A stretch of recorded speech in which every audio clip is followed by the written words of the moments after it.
Assalamualaikum warahmatullahi wabarakatuh. Alhamdulillahirabbil alamin. Wa bihi nasta'inu ala umuri dunya waddin. Wassalatu wassalamu ala asyrafil anbiya'i wal mursalin wa ala alihi wa sahbihi ajma'in, amma ba'd. Para ikhwanal muslimin, muslimat, mukminin, mukminat dimanapun berada yang saya hormat, mudah-mudahan ditambah-tambah kemuliaan oleh Allah Subhanahu wa Ta'ala. Mustami'in YouTube, mustami'in video yang saya hormati, mudah-mudahan senantiasa diberikan taufik dan hidayah, juga inayah oleh Allah Subhanahu wa Ta'ala. Amin ya Allah ya Rabbal alamin. Terlebih dahulu kita panjatkan puji syukur kehadirat Allah yang Maha Ghafur. Salawat dan salam kita limpahkan ke baginda panutan alam, habibana wa maulana Muhammad sallallahu alaihi wasallam, juga pada keluarganya, para sahabatnya, para tabi'in tabi'atnya, sehingga mudah-mudahan kita selaku umatnya mudah-mudahan diberikan syafaatul uzma nanti di yaumil kiamah olehnya. Amin ya Allah ya Rabbal alamin. Para mustami'in video, ya, di sini izinkan saya untuk mengklarifikasi masalah terkait setelah terjadi peristiwa tempo Rabu kemarin di Makom Syekh Ruyani Syekh Sohib Kadupinang, yang mana setelah terjadi seperti itu ada konten-konten yang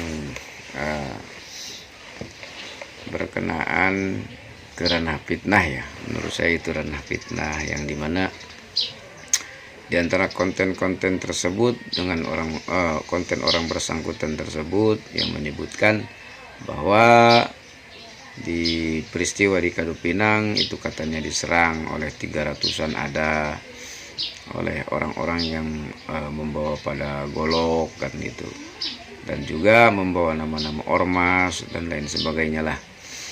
Nah, di sini saya bilang hanya ingin memberikan klarifikasi saja, semoga orang paham, tidak terbawa oleh fitnah tersebut. Di antaranya itu, ya, yang mana untuk masalah pembuktian golok dan lain sebagainya itu nanti bisa dibuktikan dengan video atau apa saja yang silahkan, tinggal buktikan. Dan untuk masalah orang banyak, ya di situ kebetulan kan ada bis, ada juga yang ziarah mungkin, dan juga tidak ada berkenaan dengan kaitan yang tidak berkaitan, ya. Mungkin namanya tempat umum, ada penjarahan, ya, ada orang mungkin mau zarah atau apalah dan lain sebagainya. Dan juga diantaranya terkait ormas FPI, terus terang saya pribadi bukan anggota FPI, silahkan lacak dan telusuri bahwa pribadi Ustadz Abai itu menjabat sebagai anggota FPI atau apa, bukan.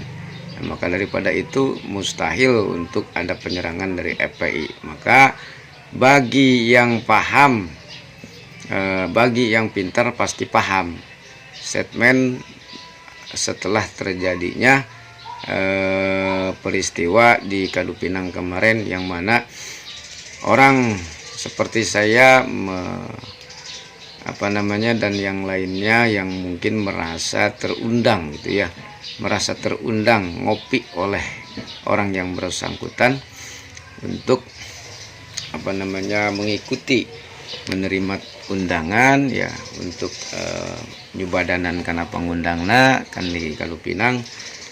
Itu secara pribadi saya sorangan yang berangkat ke Kadupinang, saya sendiri yang berangkat ke Kadupinang sendirian untuk bisa ngopi bareng, ngobrol, mudakarah di situ kan gitu, tentang maksud dan tujuan yang sudah saya persiapkan,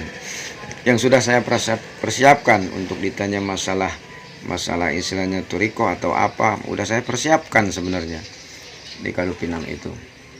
Ya, mudah-mudahan saya punya pikiran mungkin di tempat karomah ada hikmah dan manfaatnya. Ternyata ya ada pencerahan. Ternyata memang udah diadakan pencerahan oleh Allah Subhanahu wa taala dengan cara seperti itu. Ketika saya datang, saya ziarah untuk taklim takrim ke ahli karomah.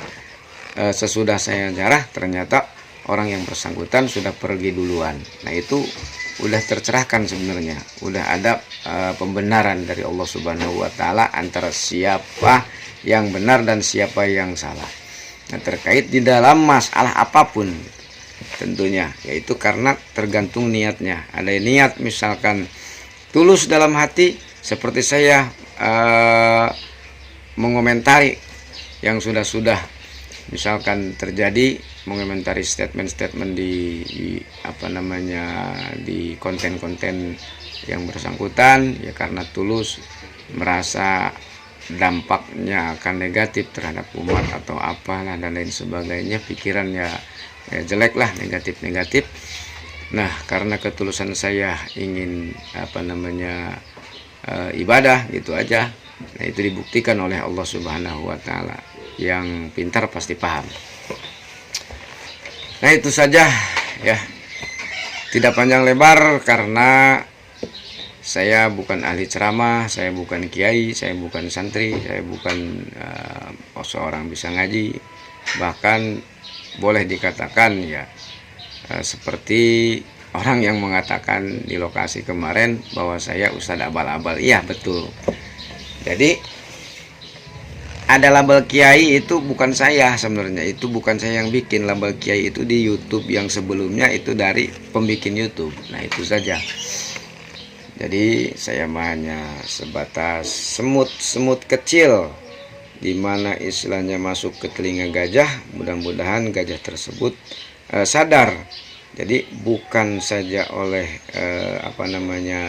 gajah lagi, bisa juga oleh semut kecil bisa kalah gitu. Nah, mohon maaf yang sebesar-besarnya. Jadi disinilah mudah-mudahan ada hikmah dan manfaatnya.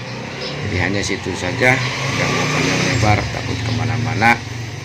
Nanti yang ada takut dibalikin fakta lagi, dibalikin lagi. Jadi seolah-olah yang namanya orang salah nggak mau disalahin kan gitu.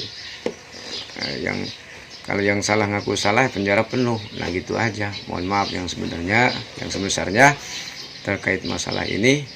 Ya, mudah-mudahan tidak ada dampak dimanfaatkan oleh pihak ketiga yang mungkin sedang memang mencari celah ya untuk memecah belah umat Islam. Jadi tolong terkait masalah ini ya, masalah polemik di agama ini ya, untuk tidak dilebih-lebihkan, untuk tidak dipanjang-panjangkan, karena pihak ketiga ya, seperti orang yang tidak bertuhan, orang non muslim atau apalah, nanti akan memanfaatkan suasana dan keadaan sehingga umat Islam umumnya pada bentrok dan pecah. Nah, akhirnya apa yang akan terjadi akibatnya? Segitu saja. Orang pintar pasti paham ya, terkecuali orang yang memang pihak ketiga yang punya konten-konten atau yang netizen yang memang ingin memecah belah umat. Nah, itu pasti ketahuan juga gitu. Billahi taufiq wal hidayah wal afu minkum. Wassalamualaikum warahmatullahi wabarakatuh.